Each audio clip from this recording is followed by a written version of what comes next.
Realm presents Beatrix Greene. Episode 8.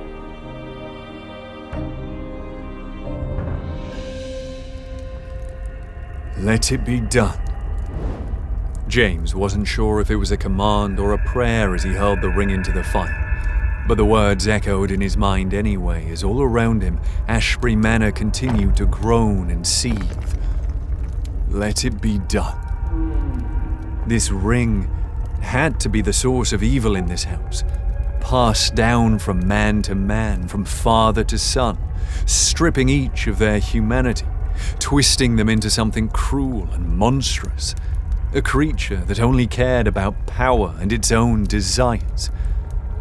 Destroy this talisman, and they would end the evil Stanhope had unleashed. The flames flickered over cold gold, the metal glowing hot, and James held his breath.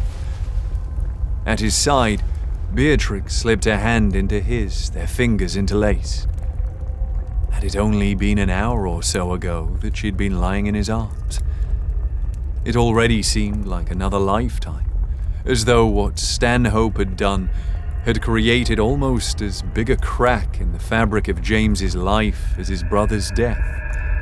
There was now a distinct before and after. He'd thought he understood the presence that stalked the halls of Ashbury Manor, but he'd had no idea at all. And that it should be Stanhope who unleashed such a thing upon them all. For years, James had taken Stanhope's interest in him and his home as a sign that his friend cared about him, sought to understand his family background. Had that once been true? Had he ever truly been a friend? Or had the evil here seized on a weak, grasping man in James's proximity and twisted and used him to bring James to this moment? James would never know. The thought filled him with a mixture of anger and pity, and he kept his eyes on the flames, hoping. Let it be done. Is it working? Amanda asked now, stepping closer. I think it might be working. James stilled, listened. It did seem as though the house was settling somewhat. The rattling was slowing down and the groans and thumps were softer, fading. The air no longer felt as heavy, and he took a deep breath. Beatrix's fingers flexed in his, and he tried not to look back at the study door, not to remember that dream of those lovely fingers crushed and mangled, not to remember how he had walked away from her, taking his father's place at the desk. The ring still sat in the grate, flames dancing around it. Suddenly, the stone in the center cracked, and then miraculously, unbelievably, the house went quiet. James closed his eyes briefly, thanking a god he no longer believed in. Beatrix let out a breath, one hand going to her throat. Is it over? She asked, and James was afraid to answer, afraid to let relief sink in. He'd already thought the evil in this house vanquished once this night, and he had been horribly wrong. And yet the house stayed silent. Amanda gave one of those rich laughs of hers, breaking the tension. You and your house certainly keep a girl on her toes, Mr. Walker, she said as she reached into her trouser pocket and removed a silver case. Despite her sardonic tone, James saw that her hands were shaking, and it took her several attempts to pull a thin black cigarillo from the holder. Even once it was in her hands, she didn't light it, only tapped it nervously on the front of the case. This is not my house, Mrs. Reynolds, James replied, or it will not be for much longer. You may trust that. If I were you, Amanda replied, I'd take kerosene and matches to the entire thing. It was not an altogether bad idea. He thought about Stanhope, mutilated and rotting beneath the edifice, and shuddered. Perhaps no one should ever live in Ashbury Manor again. Perhaps some places could never truly be reclaimed after holding so much horror. Folding her arms over her chest, Amanda squinted at James and Beatrix. I don't know about the two of you, but I think it might be time to see if that inn back in the village has some spare beds." "The village?" Beatrix breathed, looking over at James. "Harry went there. Oh, thank the Lord he was already quit of this place." James nodded, equally relieved that Harry was safe. One less person to worry about. "Wish I had followed him," Amanda said, tucking her hair behind one ear. "And to be honest with you, even if there isn't any room for us, I'll sleep in the carriage or in the stable anywhere but here." James gave a shaky laugh. "An excellent proposition, Mrs. Reynolds. Shall we?" He gestured to the door, Beatrix still at his side, and Amanda turned, reaching into her pocket again as she placed the cigarillo between her lips. "And here I thought the English were dull," she said as she reached the door. The knob turned easily in her hand, the hallway still and dark beyond the study, and James's relief was so strong it nearly made his knees weak. It was over. They were getting out of this place, and he would never set foot in Ashbury Manor again. He felt a soft weight on his arm and turned to see Beatrix there, staring out into the dark corridor. "James," she said slowly, What if it isn't that simple? What if this isn't over?" Covering her hand with his own, James gave it a quick squeeze. "Then we'll run like hell for the door." "Never heard a better plan," Amanda said, stepping forward and leading the way. And then she stopped. "What is it?" Beatrix asked, her voice sharp. "Do you see something?" But Amanda didn't answer, only stood there, frozen. The cigarillo fell from her lips and her body slowly raised itself on tiptoes, as though she were suspended from her shoulders by invisible strings. She turned, the tips of her shoes barely brushing the carpet, and James felt something deeper than fear take hold of him, as he realized Amanda's body was not her own, but rather held tightly in the grip of some unseen force. "Amanda!" Beatrix cried, her hands flying to her mouth. "Oh God, what's it doing to her?" James didn't have an answer. She dangled there, staring at the two of them with wide eyes, her face twisted in a rictus of terror. James reached for her, unsure what to do, but knowing he had to do something. He had only lifted a hand when her head jerked violently to the right, the crack echoing like a shot through the room, so loud he flinched away from it as her broken body crumpled to the floor.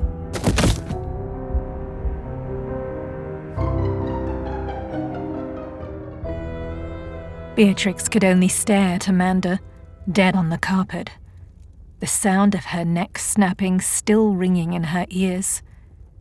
How could a woman as bright and vivacious as Amanda Reynolds be snuffed out so quickly, faster than a candle? What sort of evil had a hold over this place? She barely had a moment to process when the carpet jerked beneath them, undulating as though it were no longer fabric, but a serpent coiling and writhing. The walls around them began to shake, harder than they had before, and Beatrix knew that this time there would be no reprieve, no false ending.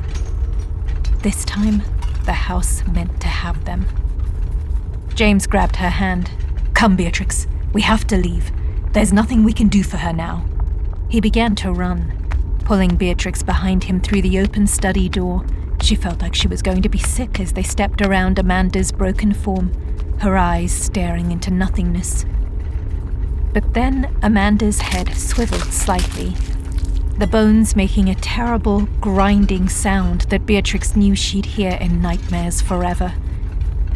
The eyes were still empty, but the lips parted, and while the voice that came out was Amanda's, there was a hollowness to it, as though she was speaking from a great distance. "Mine," it sighed, and Amanda's lips twisted into a grin, blood slowly dribbling from the corner of her mouth. "Mine now. No matter how far you run. Nowhere to hide, Albie. Not this time." Bile rose in her throat as Beatrix jerked her head away from the abomination this house had made of Amanda.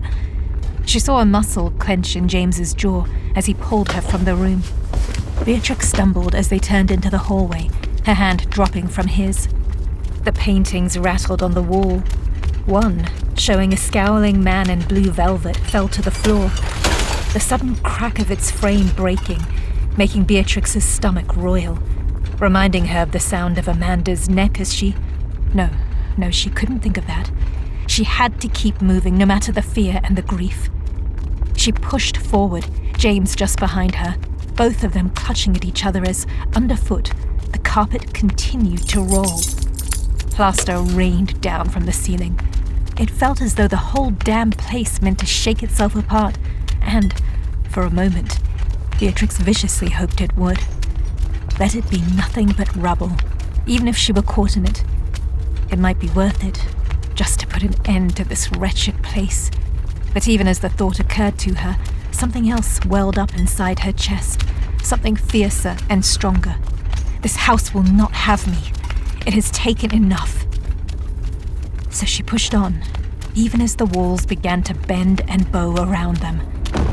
And then, hands. Gaping at the wall, Beatrix watched as hands reached out from behind that rancid floral wallpaper, grasping at them, at her, the fingers curling like claws. And they were everywhere, as though dozens, perhaps hundreds, were trapped behind those walls, pushing their way out, or perhaps meaning to pull her in. These halls were like a labyrinth. With every step she took closer to the front door, it felt as though she were moving backward, sinking deeper into the house. The walls seemed to breathe in and out, pressing so close she could feel the tips of those ghostly hands skating against her skirts. It made her feel as if she were being swallowed, consumed. Deeper and deeper she seemed to go into the belly of the beast.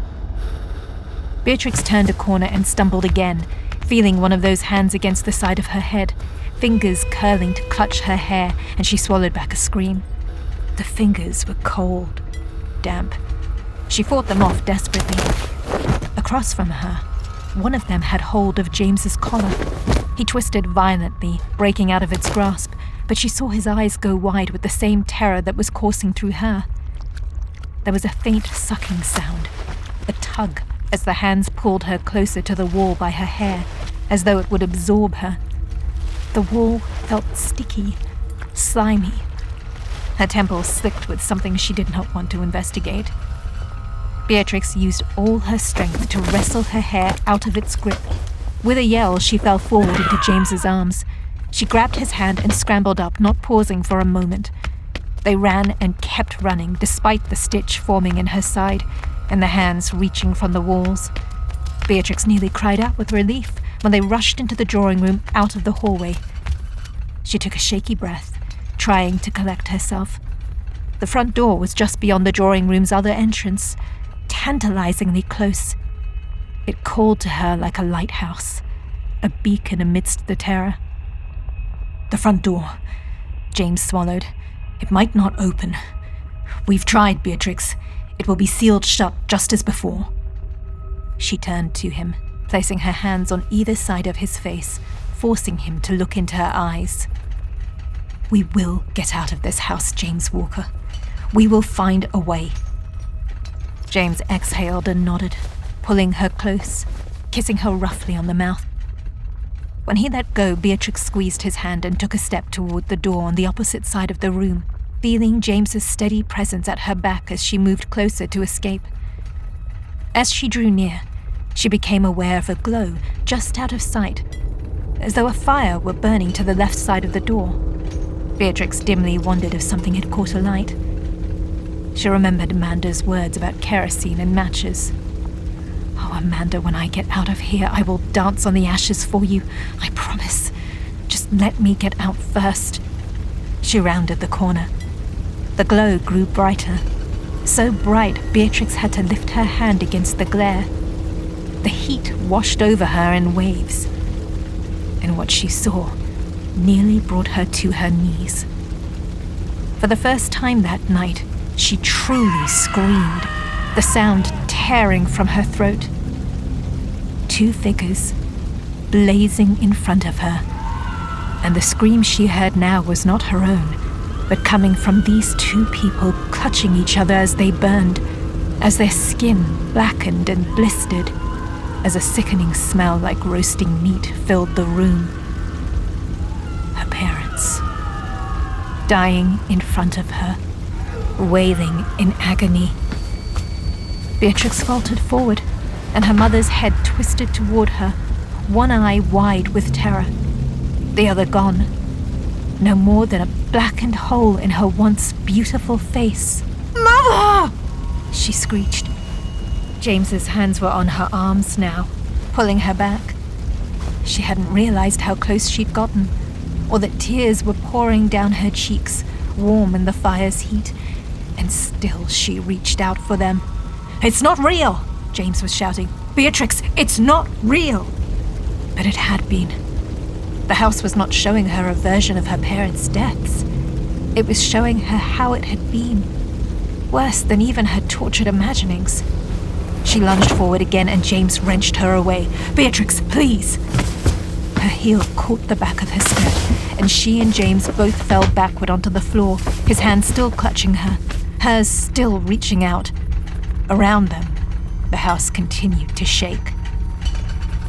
Her parents vanished. The vision did not fade out or drift away. It was simply gone, leaving nothing but the lingering odor of smoke and ruination, and the sound of Beatrix's own sobs filling her ears. "God damn this cursed place," James muttered, low and dark against her temple as he wrapped his arms around her. "I wanted to see them," Beatrix said, her chest heaving. "When I was a child, when my aunt took me to that séance, I thought how wonderful it would be to see them again. How I wished such a thing were possible." She shut her eyes, trying to dispel the image of them twisted around each other, burning and screaming and burning. "That was not them, Beatrix," James said, pressing a kiss against her hair. "It was one of this house's tricks. It wanted to hurt you, and so it conjured up the most monstrous thing it could. And I am sorry. I am so sorry." "It's not your fault," she said, beginning to get to her feet. "I told you the story. The house heard and it knew. I gave it the tools to cut me open. Then I am sorry you told me," James said as they stood, his hands still on her elbows as though he were afraid to let her go. Beatrix looked up into his face and rested her palms on his chest. "I'm not," she said. And it was true. She would have given anything not to witness what she just had.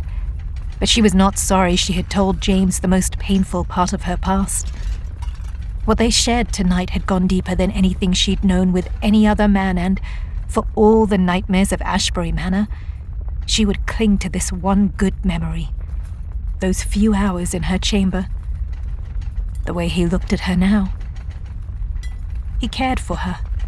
It was clear in the warmth of his blue eyes, and Beatrix suddenly realized that she had never let herself be lonely, never let herself regret the walls she'd built. Those walls had kept her safe, had ensured that she would never need to depend on anyone, never be at another's mercy. But they also meant she'd never known this, the feeling of someone seeing everything that you were, the good and the bad, and still caring, still at your side. She was glad that she had let herself have that, even for one night. The house gave a mighty groan, and then a hush filled the entrance hall. Beatrix and James exchanged a terrified glance and turned away from each other toward the door. Beatrix rushed over, but the door did not budge, even as she yanked on the knob. She knew deep down that James had been right, that of course the house had trapped them. Something in her plunged perilously close to despair. They had to get out. There must be some way, some trick they hadn't tried. She turned back to James, ready to ask, only for the words to die in her mouth as she saw his rigid posture, his stare fixed upon the staircase. And then Beatrix understood that Ashbury Manor had further cruelties in store for them.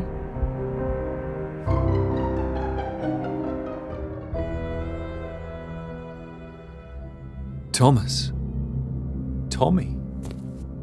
James watched his brother walk down the stairs to him. Distantly, he thought that if Ashbury Manor had given him a horrific, broken version of his brother, as it had done to Beatrix with her parents, he could have called it another one of the house's tricks and shut his heart to it. But the little boy who approached him was Thomas as he had been, perfect and whole and smiling, his eyes as blue as James's own as he reached the bottom of the stairs and held out one hand. James sank to his knees. "Thomas," he said, his voice thick, throat tight. "Oh, Thomas." "I've missed you," his brother replied, and when he hugged James, he felt so solid and real in his arms, the velvet of his little black suit soft beneath James's hands. He even smelled, as James remembered, like milky tea and fresh air and the faint tang of stolen lemon biscuits. His brother pulled back from him, still smiling. "Have you come to stay with me?" Tommy asked, his voice heartbreakingly innocent and hopeful. "James," he heard Beatrix say from behind him, her voice gentle, her touch soft on his shoulder. "James, you know it's not real." Thomas didn't even look at Beatrix, didn't seem to see she was there. "If you had let Mother find you, I wouldn't have been alone here," Thomas said. "We could have played together every day. Wouldn't that have been nice?" "Yes," James whispered, his eyes filling with tears.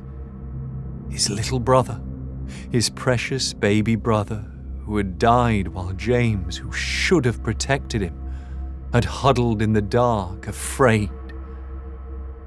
And now Thomas had been stuck here all these years, in the dark of this house.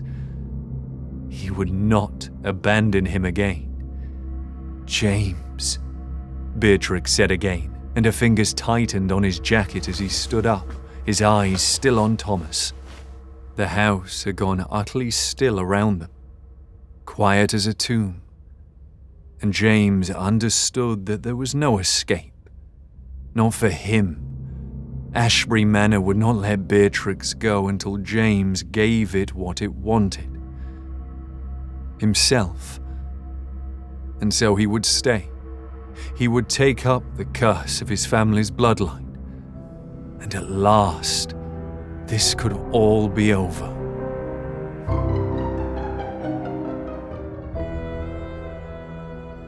James turned to face her, and Beatrix almost gasped at the hollowness in his eyes, the defeat that radiated off him, even as he took the little boy's hand.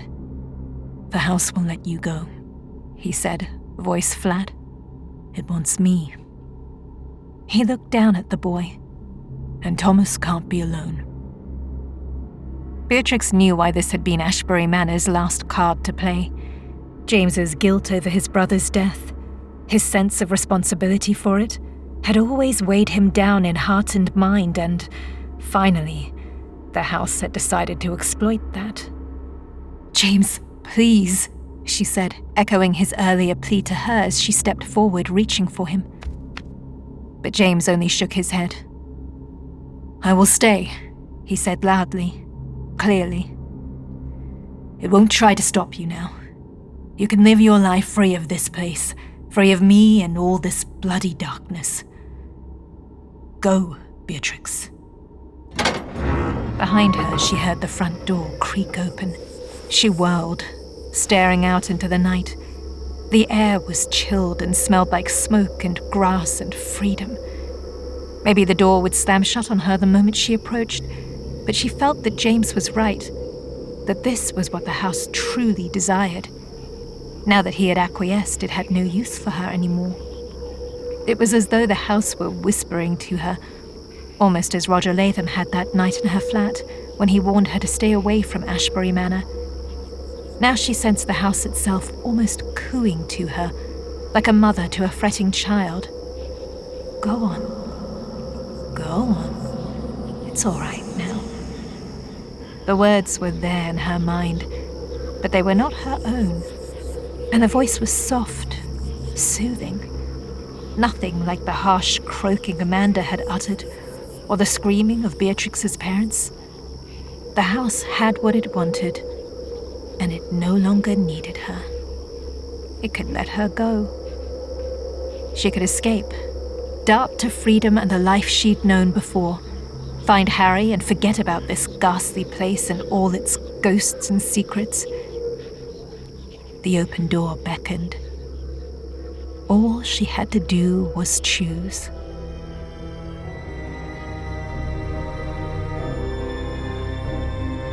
You're listening to Beatrix Greene, narrated by Shiromi Arcerio and Alistair Austin.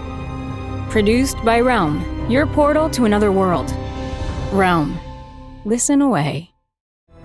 Beatrix Greene is written by Rachel Hawkins, Ash Parsons, and Vicky Alvear Shecter. It is produced by Haley Wagreich and executive produced by Molly Barton. Audio production, sound design, editing, and theme music by Amanda Rose Smith, with additional editing by Kaylin West.